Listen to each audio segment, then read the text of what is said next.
Hi, I'm Joyce Macarius, Policy and Communications Manager at the Greater Sudbury Chamber of Commerce. I'm very happy to be joined here today by Minister Michael Gravelle, Ontario's Minister of Northern Development and Mines, for a little 4-on-4 discussion. Minister, thank you so much for being with us here Joyce, today. it's great to be pleasure. here. Thank you very much for the opportunity.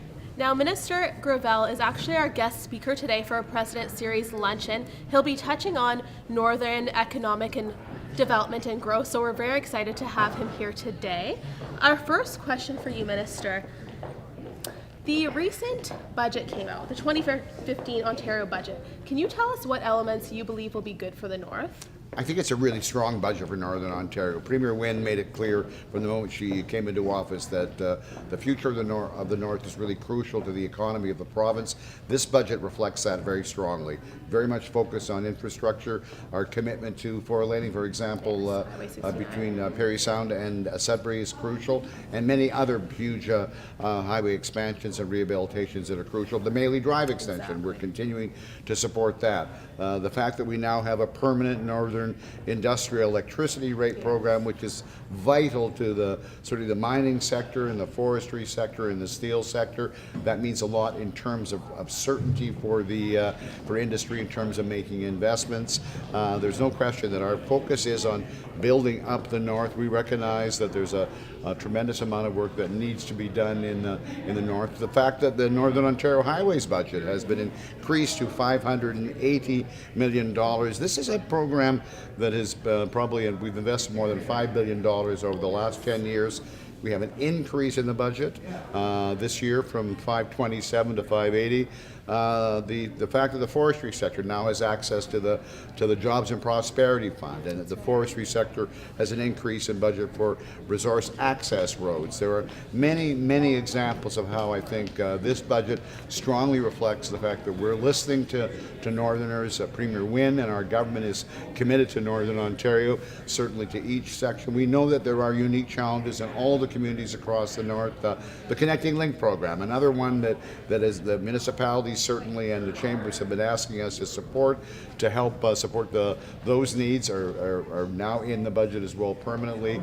An Ontario Community Infrastructure Fund, $100 million, a permanent fund as well, which is again something that came about as a result of us recognizing that infrastructure is such a priority in Northern Ontario. So this is all on the basis of maintaining our strong support for the healthcare and the education sectors, and we are very proud of this budget, and I'm certainly grateful that it speaks so strongly to the needs in the North. Many initiatives to look forward to, for sure. Absolutely. Thank you, Minister. Switching to the Ring of Fire, can you provide a bit of an update on the Ring of Fire Infrastructure Development Corporation? Are there any plans in the near future to broaden the board? Premier Wynne made a very strong commitment during the last election campaign that we would put a Ring of Fire Infrastructure Development Corporation in place within 60 days of us coming into office, and we were able to make that happen at the end of August last year. Certainly the main focus of the Infrastructure Development Corporation is to bring the partners together in the Ring of Fire, First Nations, industry, certainly the federal government, to bring them together, to have them as full partners in moving this project forward. They've done very good work. Certainly the people that are on it are skilled in governance and skilled in making technical studies happen, things we need to make decisions on related to transportation, the corridor being put in place. So the corporation itself is working hard, meeting with those potential partners so we can sign agreements in principle to bring them on board so that all the key decisions related to what needs to happen to move the Ring of Fire project forward will be happening. So we want to expand the board, and that's something that's an absolute priority for us, but we're positioned now, I think, to actually make that happen. To align all the players, right? Absolutely, and there's no doubt, again, with the industry, we certainly know that there are actually 20 companies that have strong interests in the Ring of Fire. Most people think in terms of Noront Resources, which has a nickel project, which recently was provided with the opportunity to acquire the assets that Cliffs Natural Resources had in terms of the Ring of Fire. But there are many other companies as well. Goldcorp recently purchased the assets of Probe Mines. Probe Mines has assets in the Ring of Fire. But as I said, we're talking with all the companies doing our very, very best to move things forward. And it's crucial, certainly, that the First Nations are also partners in this, and we're doing significant work with them with the regional framework discussions and a negotiation process that actually is historic, that has never happened before, to make sure that those communities do indeed see true benefits from this great project. We all know that there has the potential for thousands of jobs to be created, for a real multi-generational impact on not just First Nations but all northern communities. So the Infrastructure Development Corporation is a crucial part of that. That's great. You referenced the corridor in your previous answer. We know recently at PDAC you made a joint announcement with Minister Rickford about a commitment to a regional community service corridor with 4 Aboriginal communities and a partnership with them. Can you give us a sense of next steps to advance that forward? It was very exciting for us to be able to share that funding announcement myself with Minister Rickford.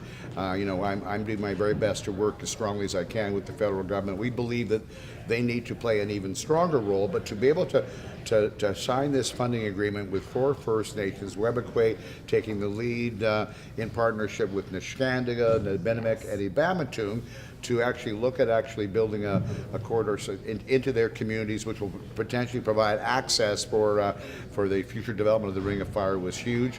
I know they're working really, really hard to get all the details of that study together. My understanding from speaking with the people who are leading the study is that they're hoping to have something in place within the next year. There has been previous work done in terms of a transportation corridor. The fact that when we talk about the Ring of Fire, certainly we talk about an extraordinary mineral find in a very remote part of the province that has no infrastructure, no transportation access. But the Ring of Fire isn't simply about providing access to a mine site. It's also about opening up the north, connecting the north. This is an opportunity we have, and in order for us to truly say that we've done this project right, this kind of a study and this kind of community access is going to be crucial. So indeed, we were excited to support it. I'm going to continue to put some pressure, may I say, on the federal government to match our infrastructure commitment of $1 billion, a huge commitment by the province, because again, in order for us to reach the full potential of the Ring of Fire, we need to have the federal government more significantly involved as well. Thank you, Minister. Our 4th and final question for you. Speaking about Northern Ontario growth, what is the status of Northern Ontario Growth Plan, and who is taking the lead to ensure that those goals do indeed get met? Well, we're very excited about the Northern Ontario Growth Plan. Here is a vision for the North that was developed by Northerners, for Northerners, put in place 3 or 4 years ago. We're working with our Northern municipal leaders, Northern Aboriginal leaders to move forward and make some decisions. We are working vigorously on a multimodal transportation strategy, which is crucial in Northern Ontario. We were able to support the creation of the Northern Policy Institute, which has been a tremendous help, I think, to providing the kind of advice that we need. But we're also looking at priority economic sectors and designing strategies for each of them, and that certainly includes the mining sector, the forestry sector, the agriculture sector. I think one of the great unknowns by many people, although Northerners know it, is how huge the agriculture industry is in Northern Ontario and how much bigger it can be. So we're working vigorously to implement the recommendations that are in the Northern Ontario Growth Plan. We're doing every 6 months, we're having sit-downs with the Northern leaders, bringing them with further updates, seeking their advice. This is a very important part of it's a long-term plan, but we also recognize there need to be, steps that you can mark the way that show we're making progress and on implementing them. So it's an absolute priority for our government. Absolutely. Thank you so much again, Minister, and we look forward to your further discussion here at our President Series Luncheon. Thank you so much, Joyce. It was great to do this. Again, I'm Joyce Mancaris from the Greater Sudbury Chamber of Commerce. Thank you all for watching. If you do like our videos, please make sure you subscribe to our sudburychamber.ca channel. Thank you. Thank you.